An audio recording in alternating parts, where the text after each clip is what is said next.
नमस्कार दोस्तों, news and knowledge में आपका स्वागत है। दोस्तों, जैसा कि आजकल सबको कहीं भी आपको यात्रा करना हो तो ट्रेन का टिकट बुक करना पड़ता ही है। जैसा कि आप सब जानते हैं, आजकल कोई भी काउंटर से जाके टिकट लेना पसंद नहीं करता है। सबके पास एंड्रॉइड फोन है, तो आप भी IRCTC का अकाउंट बना के खुद से टिकट बुक कर सकते हैं। इसके लिए सबसे आसान तरीका जो होता है कि आप सबसे पहले IRCTC पे जाके अपना अकाउंट बनाइए, लॉगिन ID पासवर्ड बना के, और जब आप टिकट बुक करते हैं तो पेमेंट करने के लिए जनरली लोग UPI या फिर अपना UPI से चलने वाली जितनी भी एप्लीकेशन है, पेटीएम, गूगल पे, फोन पे, इस सब का यूज करते हैं। इससे होता क्या है दोस्तों कि जनरली अपना पेमेंट होने में टाइम लग जाता है, जिससे यदि सीटें कम बची हुई है और सीट कंफर्म नहीं मिल पाती, तो इसके लिए सबसे आसान तरीका एक है कि IRCTC का ई-वॉलेट। यदि आप ई-वॉलेट से टिकट बुक करते हैं तो इसमें पेमेंट अप्रूवल होने में टाइम बहुत कम लगता है, ना के बराबर, और इसमें आपको गेटवे चार्जेस भी नहीं देना। आप किसी दूसरे एप्लीकेशन से पेमेंट करते हैं तो इसमें आपको गेटवे चार्ज देना होता है। तो आप यदि ई-वॉलेट IRCTC के ई-वॉलेट से पेमेंट करते हैं तो आपका पैसा भी बचेगा और टिकट जल्दी बुक होने की, कंफर्म होने की संभावना भी है। ये जानते हैं इसके बारे में। IRCTC की ओर से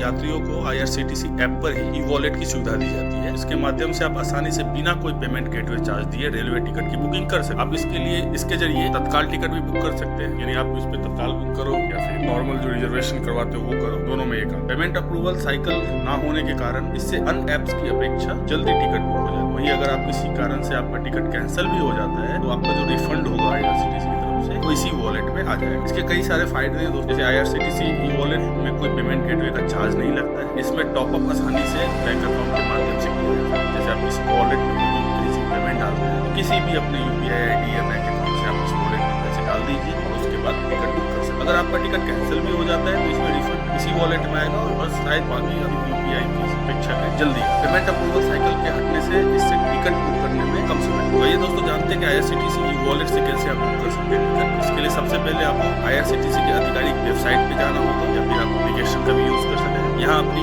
ID और पासवर्ड के जरिए लॉगिन करना होगा। अगर फर्स्ट टाइम यूजर है तो आप IRCTC ई-वॉलेट के तहत IRCTC एक्सक्लूसिव बटन पर क्लिक करना होगा। इसके बाद IRCTC ट्रांजैक्शन पासवर्ड दर्ज। अगर आपका पेन और आधार वेरीफाइड है तो IRCTC ई-वॉलेट में दोबारा वेरिफिकेशन की आवश्यकता नहीं होगी। जैसे यदि आप IRCTC का पासवर्ड या लॉगिन ID और पासवर्ड बनाया और उस टाइम में आपने आधार और पान से वेरीफाई किया है तो वॉलेट के टाइम में आपको नहीं लगेगा। इसके बाद आप सबमिट पे बटन कीजिए, फिर लॉगिन करें। अब आपको IRCTC एक्सक्लूसिव टैब में ई-वॉलेट बटन पर क्लिक करना होगा। यहाँ आपको कई सारे विकल्प दिखाई देंगे। आप भीम UPI, पेटीएम, अमेजन पे, UPI, नेट बैंकिंग, गूगल पे, फोन पे, क्रेडिट कार्ड, डेबिट कार्ड के माध्यम से कम 100 रुपए से लेकर अधिकतम 10,000 रुपए वॉलेट में डिपॉजिट कर सकते। अब आप टिकट बुक करने के लिए तैयार। इस वॉलेट में मौजूद बैलेंस को आप IRCTC की वेबसाइट और ऐप की उपयोग कर सकते हैं। जो ये वॉलेट में आपने पैसे डाल दिया एक बार, तो आप जब भी आपको टिकट बुक करना हो, चाहे एप्लीकेशन से टिकट बुक कर रहे हैं या फिर आप वॉलेट से अपने वेबसाइट से जाके कर रहे हैं, तो आप अपने इस वॉलेट को एक्सेस कर पाएंगे। जैसे ही आप अपना लॉगिन ID और पासवर्ड डालते हैं तो आप पेमेंट करेंगे तो पेमेंट के टाइम में IRCTC ई-वॉलेट का ऑप्शन आएगा, वहां क्लिक करते हैं तो जो भी बैलेंस आपकी ई-वॉलेट में होगा वो शो करेगा। टिकट का जितना चार्जेस है उतना यदि है तो आसानी से आप इसमें टिकट बुक कर सकते हैं। इससे सबसे बड़ी फायदा ये है कि एक तो गेटवे चार्जेस नहीं लगेगा और दूसरा टिकट आसानी से बुक। आप यदि तत्काल भी बुक करते हैं तो तत्काल में आप सब जानते ही हैं कि बहुत फास्ट करना पड़ता है काम, नहीं तो टिकट मिलती नहीं है कंफर्म सीट, तो उस टाइम ये आपको ई-वॉलेट काम आए। जानकारी पसंद आई हो तो कृपया हमारे इस चैनल न्यूज एंड नॉलेज को सब्सक्राइब करें, अधिक से अधिक शेयर करें। तो के लिए धन्यवाद। अगली बार मिलते हैं फिर किसी नई जानकारी और नए न्यूज के साथ। धन्यवाद।